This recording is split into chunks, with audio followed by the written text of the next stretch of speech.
and his entourage to this historic palace.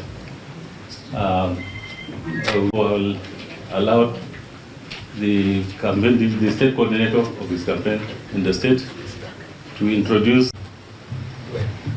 gubernatorial candidate also.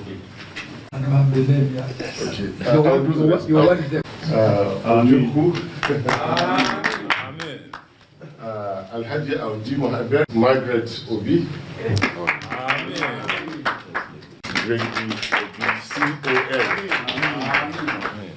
Your Royal Highness, I am Deti Baba Ahmed, simply a son in this palace, because he's of blessed memory. Palace long before we came to meet you. On behalf of the Baba Ahmed family, Your Excellency, I bring you special greetings. Amen. With your kind permission, I will pass and yield the floor to our presidential candidate, sir. No, existing protocols haven't been introduced, but recognizing the dignitaries that are here. We're here, Your Highness, for our campaign, like it's been mentioned, but we deem that it is necessary that we come to this revered palace to pay our respects, our loyalty, and solicit for your blessing as we go along seeking for our votes. Your Highness, I will not bore you with telling you about what is happening in Nigeria today. Everything that is happening in Nigeria today, Your Highness, is well done to you.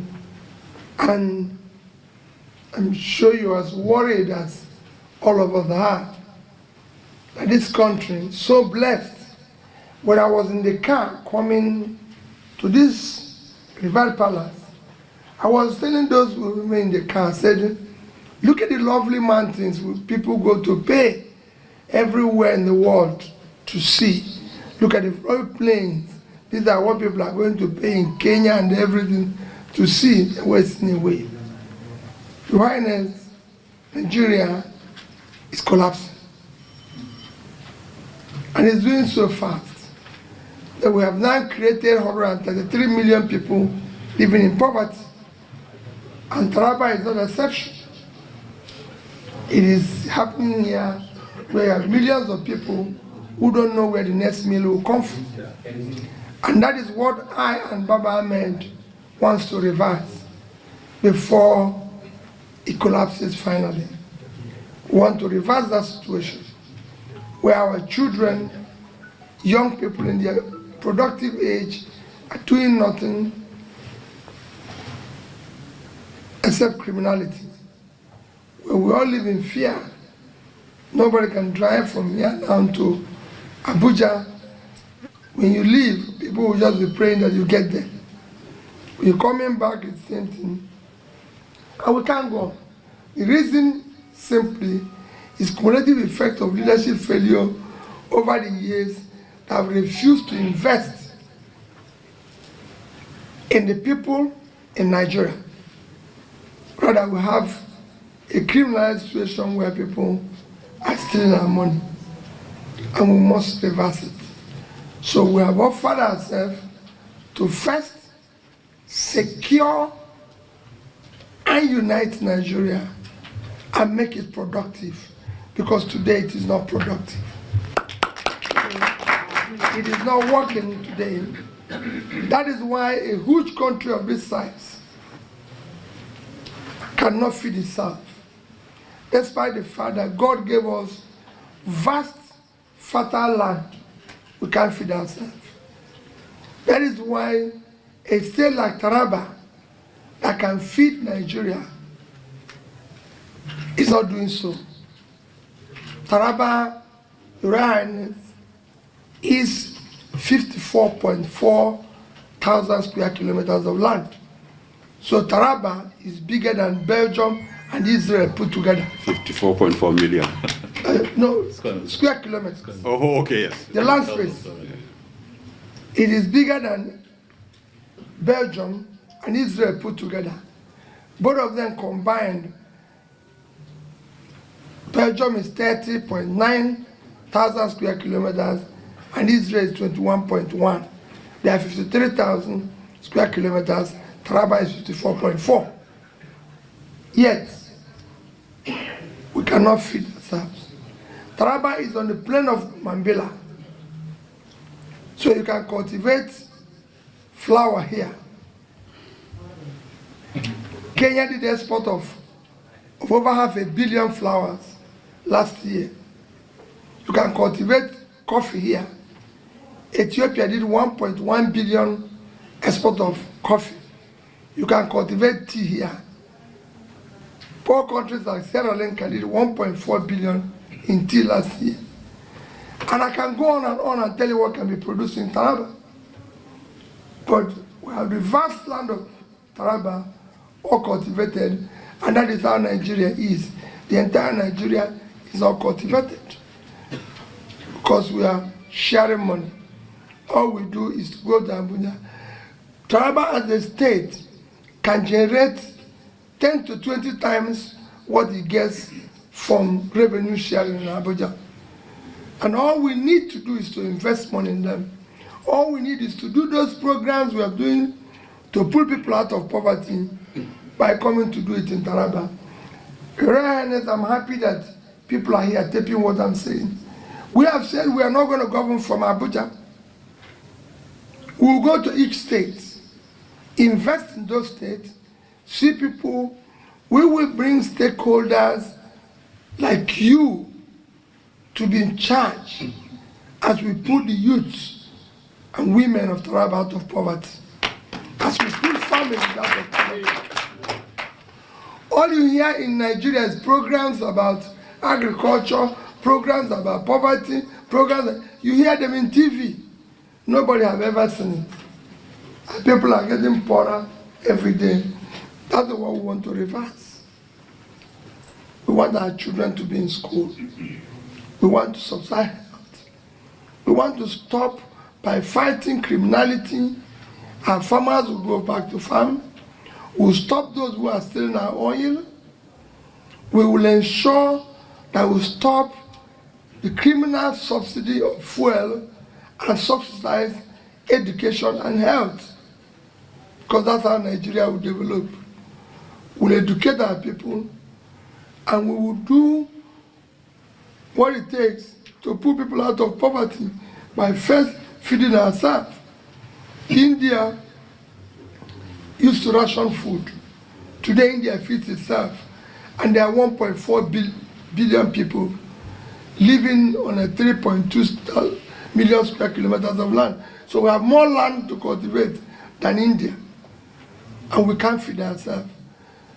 Right, that's what we are going around telling people, asking them that next year's election should not be based on tribe.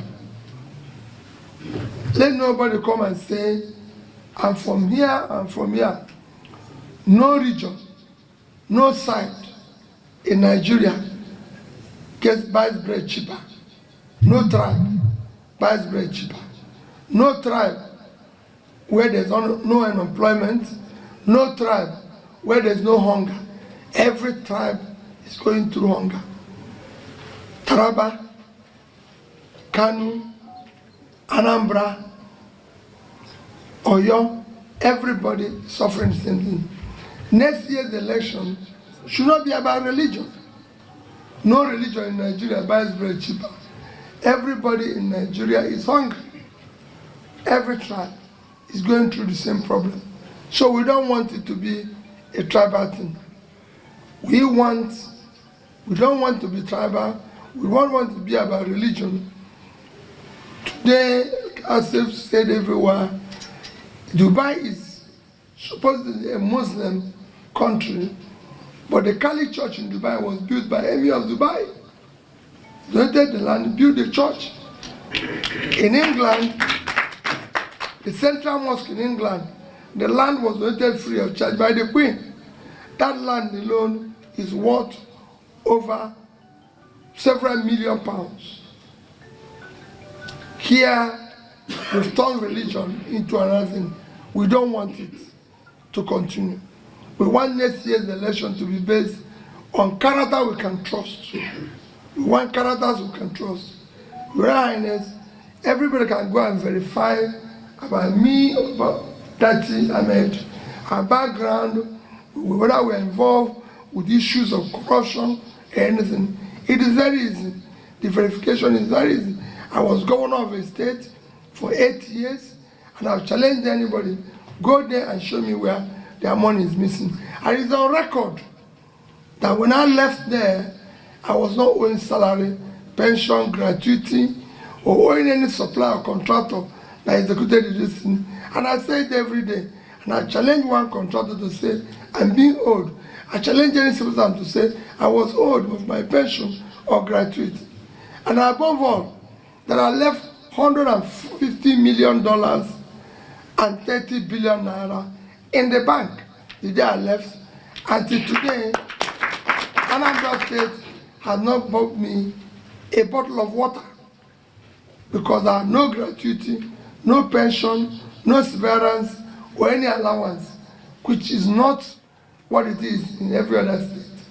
And I plead, we've not been involved in corruption, we're wealth creators, and all we want is the opportunity to start pulling Nigeria out of poverty in a measurable manner, coming to each state, sitting down with the stakeholders, knowing what they want, supporting them, starting from agriculture, which is what we're endowed with, which we find fertile land, into agro-processing, producing for export, because we must export goods.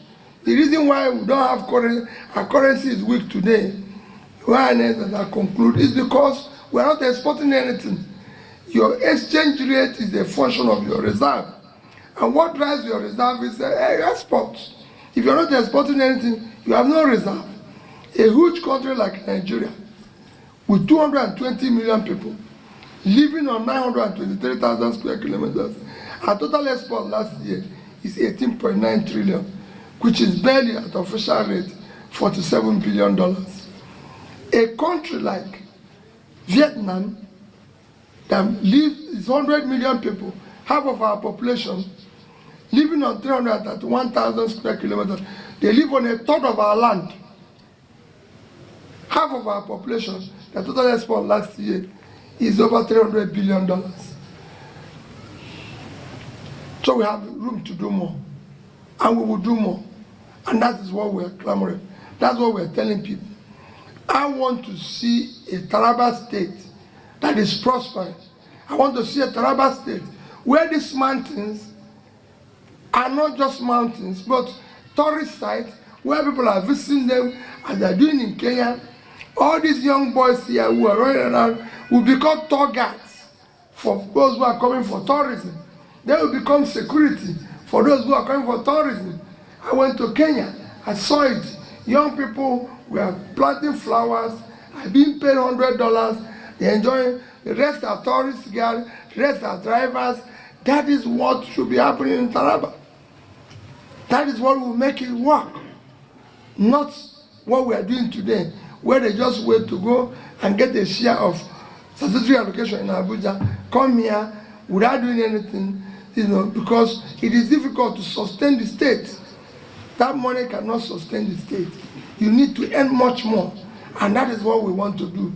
I've told the governor that what you're earning, you can earn more from just cultivating flower than going to Abuja. But it is federal government that will drive that process, and we will drive that process. We will do it. So I thank you for finding out of your busy schedule to receive us to come and pay this loyalty. Be rest assured, we'll be back. We are not going to walk away. We are not one of those who go for campaign and then after campaign they disappear. That's why we said we will come personally, put it on tape, so that it said these people promise this and they are back or they are not back.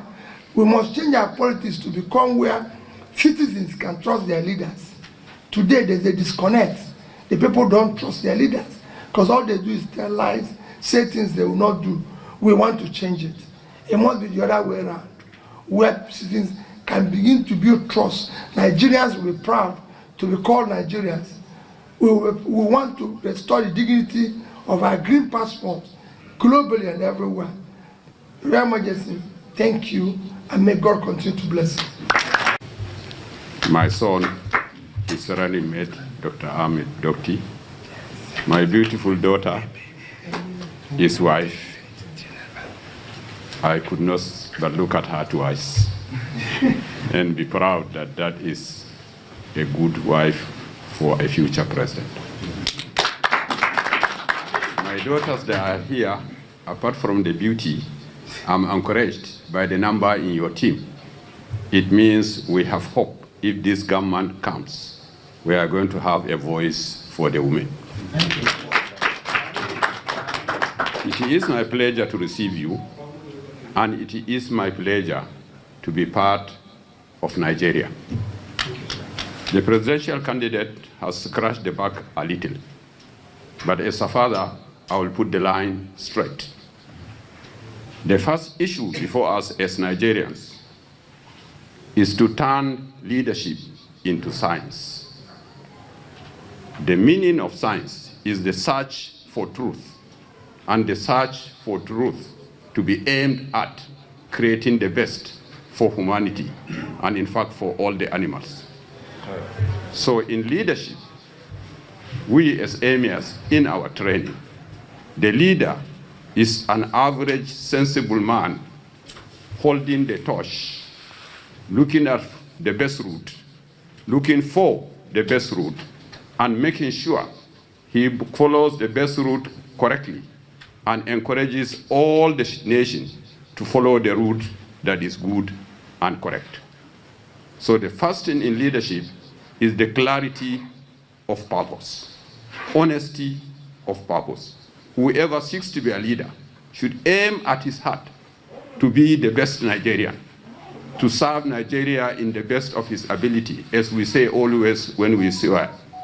And the best of ability comes when you become a scientist. A scientist is a person who sits down, investigates, finds out the best, and tries to implement the best to serve the best purpose of the country. I hope Mr. Peter Obi will make effort to become that. The second point is, each person hoping to succeed, the first job is his mother, is to make sure he is healthy, he grows, he becomes a successful person. And the first job of a mother is to identify sickness before the child dies. And the sickness of Nigeria today is the leadership. Mental failure, and mental failure in my definition, means a situation where a person is busy doing what is useless and he failed to address what is most useful. What does that mean? We sit down, big ceremonies, big persons, big objectives, big stories, the basic small issues before the nation are not even observed by the leader, not to talk of addressing it. So the first issue in Nigeria is total ignorance. Our most educated, unfortunately, can even be analyzed to be the most ignorant because they are ignorant of the reality of the situation of the country. We go on dreaming of solving problems when we failed to look at what the problems are in the first place. And no doctor can cure a disease if he cannot remember what the disease is. So fundamentally, all those in Hausa, we call them Shigasho Robashan. That means he has no cows and he wants to be a herder. That is to say, he has no knowledge of leadership. And those of us that are born into it, learn it, and we know what to do, we are called traditional. You are lying to yourselves. We are the sensible people who know the past and who are going to guide you into the future.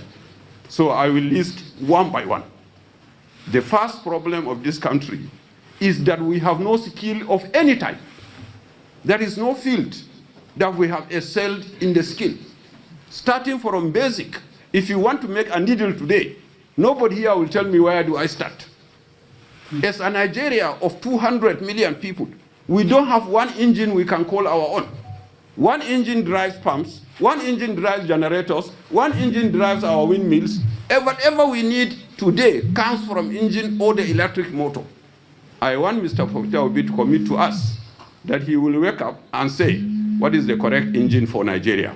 What is the correct motor for Nigeria? And take the steps to reach that stage. The second element is the definition of comfort and honor. Once a leader thinks his comfort comes from income, from money, from material, then he has failed before starting. Finish. The comfort of a leader is from meeting the aspiration of his people. And I give you a test. Go out of Jalingo and ask anybody, is there anything Emir has taken from you? You will get the answer. Is there anything Emir has given you? You will get the answer. What I have taken from my people is zero. What I have given them is the right direction. That is the responsibility of leadership. The third is the word we call corruption. What is corruption? At the end of the day, corruption, pure and simple, is stupidity. Nothing more. You want to steal from your mother's pot. For who is she cooking in the first place? When you steal from the nation is yours. You don't have another place. The first time I was in London, the policeman asked me, what have you come to do here? I said, I'm not a madman that in my country I left and I don't know what to do. Between me and you, my friend, is your visa. Here it is. If you are satisfied, you let me in. If you are not satisfied, I have a place I'm proud of. You are not going to ask me any question more than what is provided in the condition for my coming here. Because I don't have the need to come here. Because you are the person who felt the need to come there first. And you told us you've discovered us. I have also come to discover you. So basically, the word corruption is a situation where somebody wants to take advantage of another person. And there is no way you can take advantage of another person without creating an opportunity for another person also to take advantage of you. So the moment you are corrupt, you are also laying foundation for more corruption. You are laying foundation for the corruption that comes on you, and we are all going to be losers. I have been miserable in many occasions in this country, but never more than the day I saw in the newspapers, Justice of our Supreme Court are accusing the Chief Judge of corruption. When did they know it? It's a basic question. When did they know it? He was corrupt and they allowed him to become Chief Justice, then they are birds of the same feather. So basically, we must address corruption at every level. And the first person to address corruption is the person that is leading. If you become president of Nigeria and you change and determine that you will never be corrupt, nobody else will be corrupt. 100%. 100%. 100%. But I will tell Mr. Obi, I heard this 20 times without any apology. Almost every presidential candidate comes here and tells me, and I tell him what is right, and he tells me I'm right, he's going to do that. Now you have taken the debt, and Jalingo will write a record. I'm happy that you said we are recording what you are saying. I am also going to be happy that you are recording what I'm saying. And the next day I come to us, I will not be told that I'm too small to reach the president. No. You will never be. I'll come back here.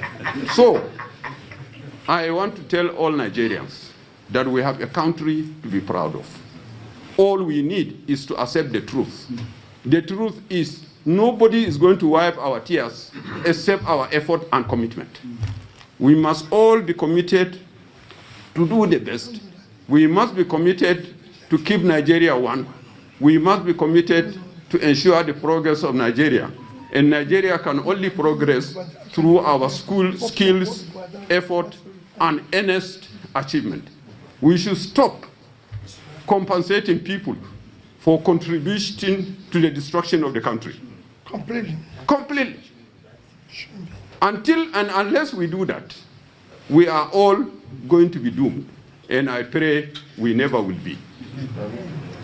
Now, finally, my son, brother, and guests, I have sympathy for you. This is a man that there is no doubt he is of the age to be a president. He is of the maturity to be a president. The rest, of course, will be determined by God and others, not the Emir of Muri only. But all the facts before me clearly seems good and in his favor. The problem I fear and worry for him is that we cannot escape the fact there is no presidential candidate that does not have a tribe. Every presidential candidate has a mother, and every mother has a room, and every room is located in one local government or the other, and every local government is located in a state and a zone. So there is no presidential candidate that does not have a state. There is no presidential candidate that not have a zone, and there is no reason anybody from any zone cannot be the president of Nigeria. That one is a definite and agreed fact. But the current developments in the East makes me very uncomfortable. Many of you are ladies. I will ask you, which girl, which wife will give her back to the husband that is going to court to seek for divorce? Once your husband is seeking for divorce, then you already have divorced. And therefore, the people of the East must help this gentleman by accepting and facing the fact that they are leaders in trading in Nigeria. They are leaders in effort in Nigeria. They should also be leaders in uniting Nigeria. There is no way, Mr. Obi, your younger brother can tell me that I cannot go to Enugu on Monday. And then I will tell him he's acting correctly. I am a goat rearer. I sell my goats to the East. And the vehicles we have can break down anytime. When we start going to the East, you can't say the date you arrive. You have to arrive whenever it's possible to arrive. In a situation where somebody tells me that I cannot enter a so place on Monday, is a disaster for the nation. It should be avoided. It should be thrown out. I have no business with anybody agitating for anything. It's a right. But every right should draw within the Constitution. Thank you very much.